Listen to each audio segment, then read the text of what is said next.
గొప్ప గొప్ప స్థానంలో ఉండి మేము గొప్ప గొప్ప స్థానంలో ఉన్నాం కాబట్టి బాధ్యతలు గొప్పవి కనుక మేము దేవుని సన్నిధికి రాలేము అని మూర్ఖులుగా ఉండకండి. ఎందుకంటే నిన్ను దేవుడు ఇంకెంత గొప్పగా హెచ్చించాడో అంత గొప్పగా తగ్గించుకొని దేవుని సన్నిధికి వచ్చి ఆరాధించటమే అసలు సిసలైన ఆత్మీయత.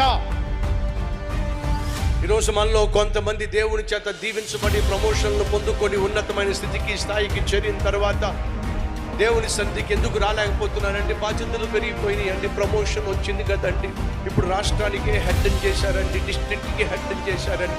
ఎవరు చేశారు నిన్ను? దేవుడు చేయకుండానే నీకు ఉద్యోగం వచ్చిందా? దేవుడు ఇవ్వకుండానే నీకు ప్రమోషన్ వచ్చిందా? ఇప్పుడు దేవుడు ఇచ్చిన ప్రమోషన్ ఇప్పుడు దేవునికి నీకు మధ్య అడ్డొచ్చిందా? తీసి పడేస్తాడు క్షణంలో. దేవుడు హెచ్చించే కొలది దేవునికి మరింత దగ్గర